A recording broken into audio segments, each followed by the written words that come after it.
Thanks for coming. I'm really excited to be here today. And I have to tell you, Tony, I'm loving the Spark virtual world. Very cool. Um, I've actually been checking out virtual worlds for decades now. And I was like, I Googled, when did Second Life start? Because I got introduced to Second Life in a interesting way. I won't go in through to the story, but it actually started in 2003. But that wasn't really very business focused. So it's really fun to see the Verbella platform finally kind of democratizing virtual reality for business. So, and Tony, you guys are doing great things with the Spark. So very exciting. So Star, I'm Kerrie Hoffman. I'm a #1 best-selling business author and CEO of Hoffman Digital. Hoffman Digital is an ecosystem of companies that is igniting the human experience at work. And that includes, I'm a digital advisor and certified business coach at FocalPoint Business Coaching. I'm also co-founder and principal at Get Digital Velocity, and I'm a strategic advisor at several modern technology companies. So today we're going to have a lot of fun. For 2 decades now, which is a little bit longer than Second Life, we've been living in a time of transition and great transformation, with business continuing to accelerate. So many companies have been transforming, while others have not yet pivoted and gotten on their path to digital. I think it's more important now than ever to get clear on how to thrive in a digital world, to remain relevant, and to continue to grow, right, significantly. So I call it the Great Pivot because we've actually exited the industrial age and entered the next age. And you're going to hear me call business from the industrial age traditional business, and business in the next age that we live in now, digital business. But don't get hung up on that terminology. It's just a way to get everybody on the same page.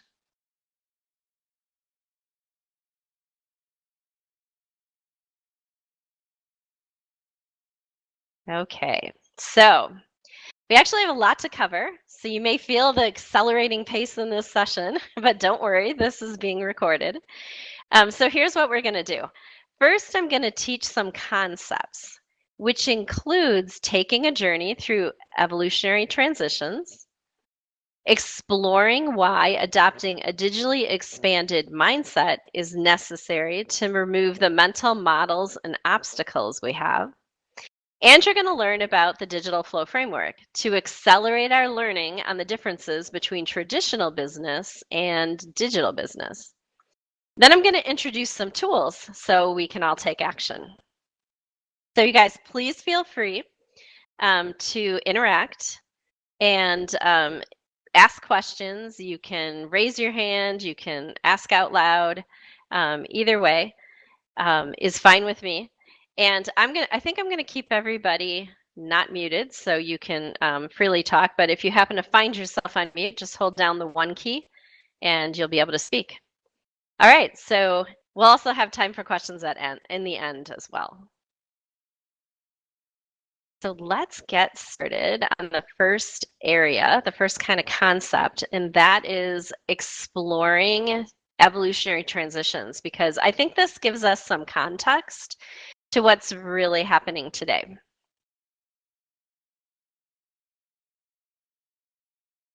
So everyone's familiar with these eras and ages and evolutions.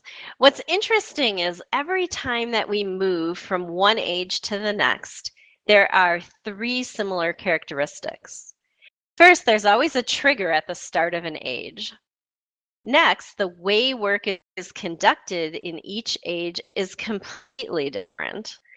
And third, there's a significant acceleration in this. As an example, the trigger which set off the agricultural age was stationary farming with primitive irrigation. This was a big change where people started to settle in villages and in cities. They began selling a focused area of goods and services. Then they bought everything else from other sole proprietors. In the Industrial Revolution, we move from these small proprietors working with their hands to large organized departments working with machines. Automation of manual work with machines was the trigger. So this was things like the steam engine and automated spinning of textiles that actually started in Europe in the 1760s. This is where corporations were eventually born. So it's another significant transformation, new ways of working, and a significant acceleration in business. In the next stage, we're fundamentally changing everything about the way we were used to working in the industrial age. The next stage was triggered by an exponential growth in technology. So around the year 2000, new technology companies started popping up like Salesforce. And they were using the exponential technologies to build new, much more efficient technology platforms. Of course, computers have been around for more than 2 decades. And it's the very modernly architected technology that's been around in the last 2 decades, which is actually the trigger. So now, only 2 decades into this move to the next age, a major wrench is thrown in with COVID-19. So let's take a look at the impact that COVID-19 has had on the next stage. So remember, the next stage started around the year 2000 with new technology companies starting to pop up. They were leveraging that trigger, an exponential growth in modern technology. Many of those companies were digital natives, which specifically means they started their company as a digital company with much different ways of working. So you can see those depicted as green dots on the slide.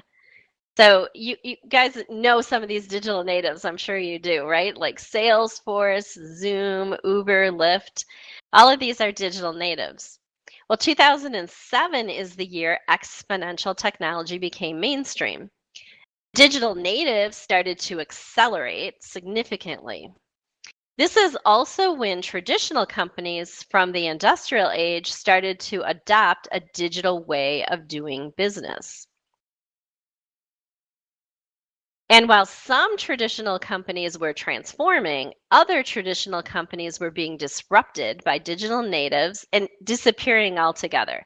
So everybody knows these examples, right, of companies that have disappeared too. There's companies like Blockbuster, Kodak, taxis by Uber and Lyft.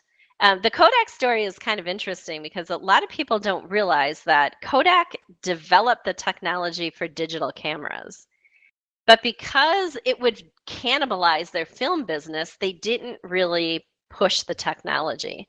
So they ended up getting disrupted by a technology that they had a big hand in creating, which is kind of an interesting part of that Kodak story. Well, then the pandemic hits, right? And it creates the most widespread global disruption in modern history. So, on the bright side, this disruption is actually fueling technology adoption. I've never seen so many companies all around the world pivoting so quickly to working remotely. This, of course, was enabled by technology. If you think about it, COVID-19 kind of shoved everybody into the next stage. But to thrive during this disruption, companies need to go way beyond working remotely. Companies pivoting the quickest are creating entirely new or highly modified services, products, and supply chains to often outpace traditional competitors. So I think one of the questions, though, even though we've seen kind of this adoption and getting shoved into the next stage by COVID, the question is, are we really keeping up with the exponential growth in technology? And the answer is no, most businesses are not keeping up. This is a chart from Eric Teller. It's from the book Thank You for Being Late, which was written by the author Thomas Friedman. And the chart shows that technology is already on the exponential part of its curve. However, human adaptability is not. In fact, it's fallen behind and it's caused a gap. It's more important now than ever for companies to adopt the transformation needed to keep their business relevant, growing, and profitable. And the current global situation is definitely a kick in the butt for companies to increase adoption. Silver lining is we are already seeing the human adaptability curve take an upswing. The ways to close the gap are on the left-hand side of the chart, and I'm going to walk through each one of these, starting with a digitally expanded mindset. I think adopting a digitally expanded mindset is a prerequisite to removing the mental models and obstacles and fully step into the next stage. This new mindset can also help you bounce back from the current global situation if your business has not reached rapid growth and acceleration. So let's step through the 5 aspects of a digitally expanded mindset. Starting with a digitally expanded mindset sees the possibilities in the digital era. So you have to believe that digital is within reach as a prerequisite to taking any action.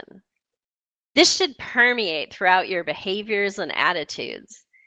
Then take the next bold step to create a vision of where you want to take your business in the next stage. An intriguing vision will engage a critical mass of believers in your organization. Let's look at aspect 2. A digitally expanded mindset believes in the power of modern technology. Digital businesses are enabled by modern technology. It's important to realize, and I think even admit, the traditional technology that most of us started using in the last century and may still be using today needs to be retired, especially since it's not uncommon to still implement traditional technology today. There's a lot of companies that haven't really migrated their traditional technology to new, and they're still selling it. So the question is, how do you know the difference, right? Because you don't want to keep implementing traditional technology. Well, modern technology can systematize, scale, and speed up every interaction in your business. It can be implemented in days and in weeks, and it's so elegantly designed, it's intuitive to learn. Modern technology is also natively available on the web, a tablet, and the phone. Moving on, aspect 3, a digitally expanded mindset, is anchored in an abundance mentality. So, an abundance mentality, it's collaborative, it's open, it's appreciative, it's trusting. When you have an abundance mentality, you believe there is more than enough for everyone. So, there's enough customers, there's enough revenue, enough talent. You even turn competitors into partners. Now, there's a lot of ambiguity when you're moving from a scarcity mentality, which really drove traditional business competition, to abundance. So, the 4th aspect of a digitally expanded mindset is comfort with ambiguity. Current level of transformation is both exciting and often scary for our employees and talent pools. Important to have a strong vision to keep your employees motivated and oriented in the direction you want your business to move. And I think this is really key right now, right? Because we're moving out of the industrial age, we're moving into the next stage. It's a tremendous amount of change. Let's look at the 5th aspect of a digitally expanded mindset, which focuses on a growth outlook. So having a growth outlook in the digital age means that you are an explorer. You have agility. You adjust to change and even thrive in diversity. And you seek resources and answers. So how does one do that, right? Well, first you have to believe growth is within reach, and then you have to become a continuous learner. And do research, because you don't want to start anything from scratch in this day and age. I think there's always information out there. I know any idea that I ever think of, I Google it, and lo and behold, someone else has thought of it, which isn't a bad thing. That's a good thing, because then I can accelerate and take it to the next level a little bit more quickly. I think one of the best research tools out there is the internet. And I'm always telling people, just Google it. Like if you need to do some research and you don't know where to go, just Google it. It's an amazing tool. Okay, so I mentioned adopting these 5 aspects of a digitally expanded mindset is a prerequisite to fully step into the next stage. But how do we actually move into the digital flow of business? Well, I created a framework, and that framework is called the Digital Flow Framework. And I think I did this because I wanted to accelerate people's learning on the differences between traditional business and digital business. So let's actually step into taking a look at this framework. And we're actually going to start by going off on a little bit of a tangent. So hopefully you guys don't mind if I go off on a tangent. There's a metaphor around this framework, and it's a metaphor of speed. The metaphor of speed has 3 levels. The first level is based on ultra runner Kilian Jornet, who is the fastest person to climb Mount Everest. It took him 26 hours, which roughly translates to about 0.5 miles per hour. The second level of speed is based on the weather phenomenon called the jet stream, which can go as fast as 250 miles per hour. That's significantly faster than climbing Mount Everest. And the third level of speed is based on the solar winds, which fly off the sun at a speed of up to 1 million miles per hour. So let's see how these 3 levels of speeds fit into the digital flow framework. At speed level 1, the mountain climb, traditional business is anchored firmly on the ground, with changes in business models being reliant on traditional technology that takes quarters and years to implement. Traditional business has relatively static business models, and this is for several reasons. One, there's a lot of self-induced complexity in businesses. And the longer you've been around as a business, the more that's the case, and probably the bigger you are, the more that's the case. Process is constrained by traditional technology, and that makes it really hard to keep up with the pace of business.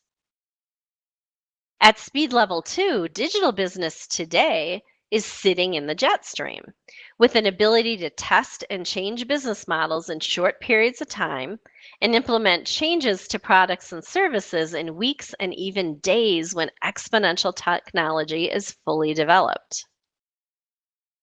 So you're going to be able to see here several technologies up in the jet stream of digital business. Now, a lot of people think that these technologies are cutting edge, but they're really not. These technologies have been around, most of them, at least 2 decades, and they're mature enough to implement today. Businesses adopting these technologies can go 50 to 100 times or more faster than businesses still operating in a traditional manner. The higher the level of adoption, the higher the digital velocity, and the less friction you have in operating your business model. And up at the top in the future of business are several exponential technologies that are in the development phase. They're being worked on by scientists, engineers, and makers. They're things like fully cognitive AI. We have AI today, but not fully cognitive. That's when it reaches to the point where it's as complex as the human brain. We have things like quantum computing, which will actually enable fully cognitive AI, and things like synthetic biology. Now, these technologies maybe are not important for us to get into now, but it is important for us to be aware of them because they have the potential to change every aspect of the world as we know it. If you feel the pace of digital business today is fast, start preparing for the substantially increased velocity of the future of business. At the same time, I tell people don't fret because adopting new ways of working in this age will allow businesses to work at an increasing pace in a comfortable and frictionless way. And I did say that, in a comfortable and frictionless way. So if you're not comfortable with the speed today, you likely have a ways to go in your pivot. All right, so remember, as we move from one age to the next, the way that work is conducted is completely different. So let's look at some of the new ways of working in the next stage that we find ourselves in.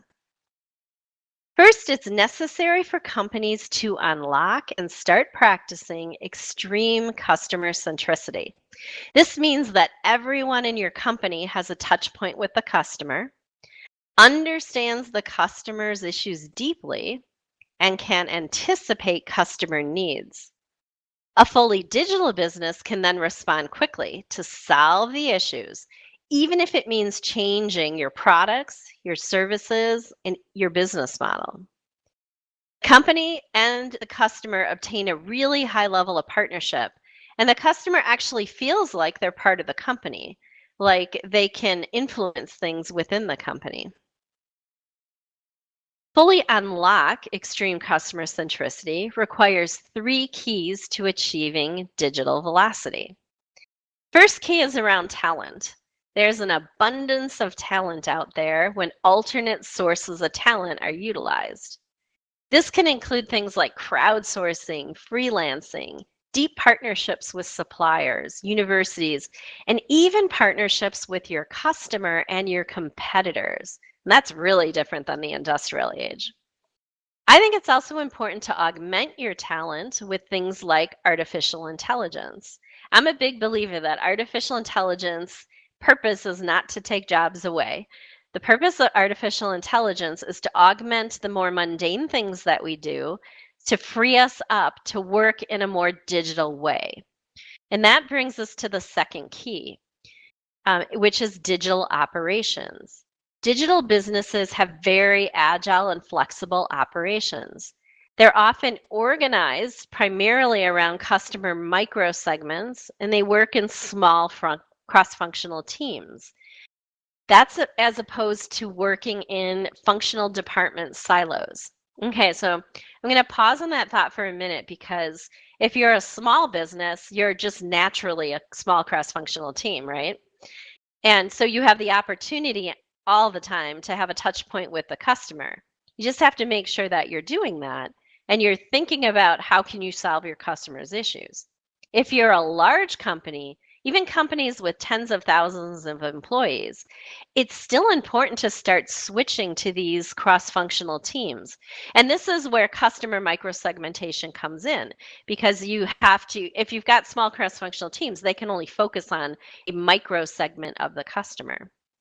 So what's really happening here and what's so different than the industrial age is that these large companies are moving away from departmental silos. An employee's primary affiliation within the company becomes a cross-functional team, and their secondary affiliation becomes their department, right? So if they work in finance or if they work in HR, or if they work in IT, that's a huge change. So this change for large businesses is just huge. And the cool thing is that small and mid-sized businesses are now well positioned to help large businesses transform. I think that's a really cool thing about the next stage because in the industrial age, that just wasn't the case, right? Small and mid-sized business had a hard time working with large businesses. Okay, so let's think about this a little further. We thought about talent. We've got digital operations, which is drastically different. To accomplish those first two keys, digital businesses adopt exponential technologies on a regular basis. And they can implement new technologies in days and in weeks. And that's true even if you're a giant company. That, of course, contrasts with traditional business and traditional technologies, which often take quarters and years to implement. Okay, so let's pause for a second. I covered a ton of concepts and frameworks, and I know that I did. And so we're going to shift gears now. And we're going to shift gears into looking at some tools to figure out, geez, now that we know all this about the great pivot and how we're moving from the industrial age to the next stage, what do we do about it? And we're going to start by thinking about a question. Think about this in your minds. Are you working too hard for your business? Right? Are you so caught up in the day-to-day tasks of running your business You just don't have time to work on it. Do you spend so much time working in your business that that's all you do? With the magnitude of the change required to move from traditional business in the industrial age to digital business in the next age, you have to spend the majority of your time working on your business, reinventing it, figuring out what to do different, figuring out why things that worked in the past don't work now. So, to clarify what I mean by this, I'm going to share a tool with you that we use at FocalPoint called the 3 I's of the business owner. This was adapted from the book The E-Myth Revisited by Michael Gerber. Think of the 3 I's of the business owner as 3 roles that we all play as business leaders if we're in big companies, or as business owners in smaller companies. So let's jump into the framework, and we're going to start with the first I. First I of the business owner is a forward-looking I. This is the I of the entrepreneur, the visionary, the dreamer. So where do you guys think the focus of the entrepreneur is? Past, present, or future? Right? It's really in the future. Asking questions like what if and if when. This is where strategy is born. What do we need to do this quarter, this year, and 3 years out? Creative role, at its best when dealing with the unknown. There is a huge hunger for change when you're in your entrepreneurial role, and that can actually create a lot of havoc. There's also a strong need for control, but it's control of the present to make room for the dreams of the future. As a business leader, think about some of the things that you need to do as an entrepreneur. These are things like strategic planning, business development, doing market research, kind of looking at what's not working quite so well today and how can we change it to make sure that we're still growing and staying relevant. Those are all tasks of the entrepreneur. Let's take a look at the second I. Second I is the I of the manager. So if you think, where would you say the focus of the manager is? Past, present, or future? Just kind of think about that. This is actually a backward-looking I, and the manager mostly lives in the past. A lot of times people think it's the present, but it's really mostly the past because they're analyzing last month's numbers, looking at trends. The manager is very pragmatic, and they crave order. Where the entrepreneur thrives on change, the manager clings to the status quo. The manager often runs after the entrepreneur to clean up the mess. The tension between the entrepreneur's vision and the manager's pragmatism from which all great works are born. So, think about it. What are some of the things we do as business leaders and business owners in the manager's role, right? We're looking at numbers, we're looking at revenue, we're looking at, how many leads do we have? And then we're looking at the trends and saying, thinking about, what do we need to do in order to improve those numbers? It's a lot about metrics. Let's move and take a look at the third I of the business owner. Third I of the business owner is the technician. So the technician lives in the present, right? The phone's ringing, I have to answer it. It's broke, I have to fix it. The technician is often so caught up in the day-to-day running of their business or their department that their eyes look a little bloodshot. You guys relate to this? Like my whole day yesterday was a technician day and was way too many hours. So my eyes were bloodshot by the end of the day. To the technician, yeah, right. I see people shaking their heads. To the technician, thinking is unproductive unless it's thinking about the work that needs to be done right now. The fact is, as business leaders and owners, we actually play all 3 of these roles. And here's the funny thing. It takes a lot of entrepreneurial ideas before finding one that works in the real world. We have the technician test those ideas, right? The technician then gets frustrated with the interruptions in the course of their day and the course of what needs to be done. And then the manager is determined to impose order on the technician's day-to-day work. So put another way, The manager, to the manager, the technician becomes a problem to be managed. The technician, the manager, becomes a meddler to be avoided. And to both of them, the entrepreneur is the one who got themselves in this trouble in the first place. And guess what? Since we all play all three roles, we can get frustrated with ourselves. Can you guys relate to this? I know that when I started my first business, my FocalPoint business, I was really frustrated, right? Because I had all these ideas as an entrepreneur. I was trying to track what was going on. And then I was stuck doing some really technician type tasks, like trying to set up meetings on my calendar. And I had come from a corporate world in CIO roles where I had an administrative assistant. So I just got really frustrated with the day-to-day thing. So we're going to talk about that a little bit in a bit about what you can do about that. But right now, I want to ask the question: in a typical business with a typical business owner, where do you guys think most owners spend the majority of their time? Where do you think that is? In my experience, it's actually in the role of the technician. That's where we spend most of our time. And at Focal Point, we've actually done some research on this. And we've found that business owners spend about 70% of their time in the technician role. And that only leaves 30% of the time to spend in the other two roles. So that's kind of scary, isn't it? I mean, how do you think that impacts the business? If we're so busy working in the business, we don't have time to work on the strategy to grow our business. And in this accelerating business, time of business in this next age, we don't have time to reinvent our business and think about what we need to do differently if we're spending 70% of our time as a technician. And I know for me, and I'm sure it's for you too, sometimes it feels like 100% of your day is in that technician role. And then you save that strategy work for the weekend. And then you get too tired for it, right? So you can't get caught in that trap because that's a disaster. And here's why that's a disaster.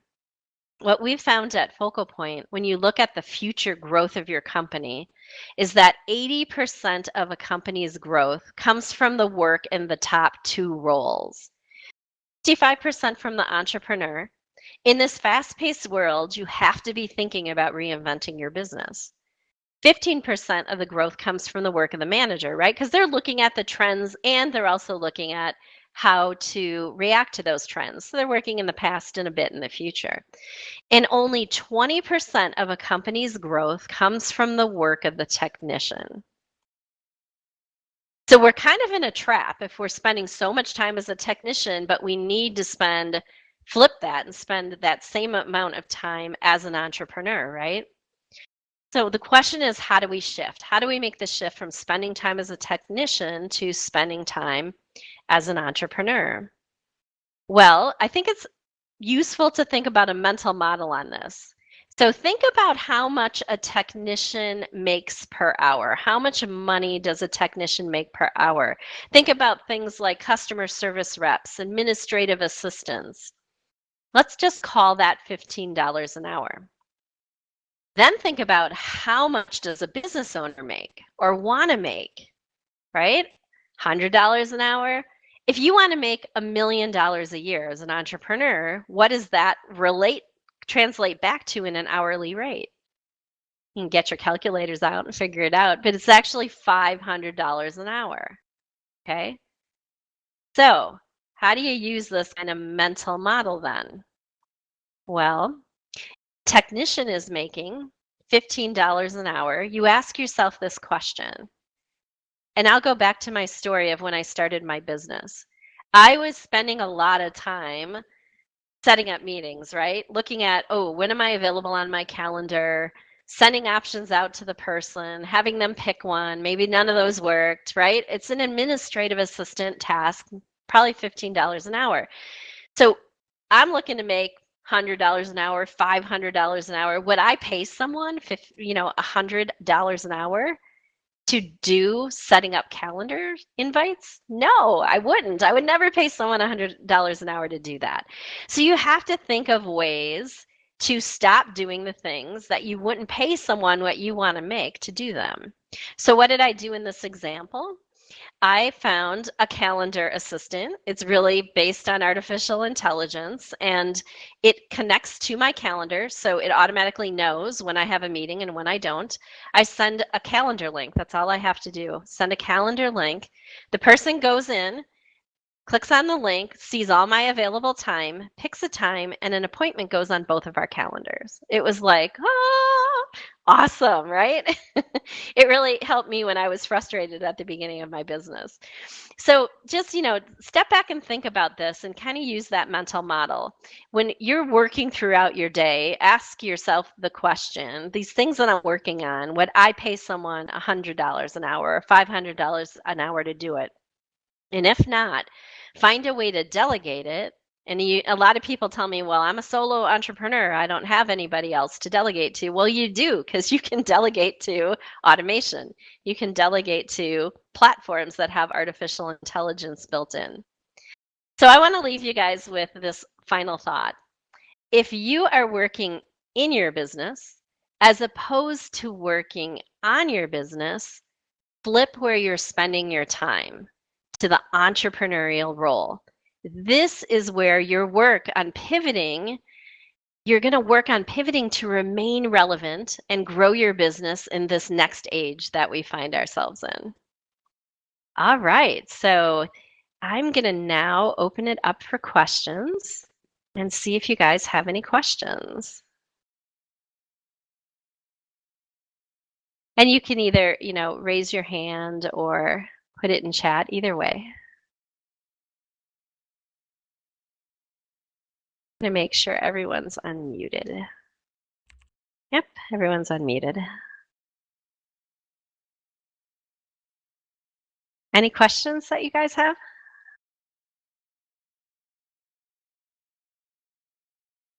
Did you find this helpful? I typed in the text box. Oh, you typed in the text box. Okay, let me see. Oh, thank you, Star, very much. I love it.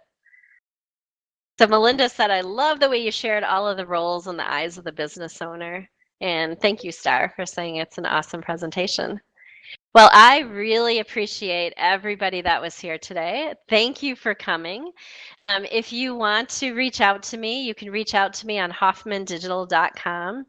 You can also connect with me on LinkedIn, but I have to ask that you wait a day or two to connect with me on LinkedIn because funny thing, as digital as I am, I was doing too much activity on LinkedIn and I got locked out yesterday. Not very good timing. And I'm in the process of getting back and reinstated. So please do connect with me on LinkedIn, but you might have to wait a couple days. I may show up as not there until they reinstate me. So again, I've really enjoyed this. It's been a great time. I hope you guys are enjoying the digital world. And I say, if you haven't been playing with your avatar, please do that. One of my favorite things is dancing. So it's pretty cool if you do that. I want to thank everybody for coming and have a great rest of your time in the virtual world. Bye, everybody.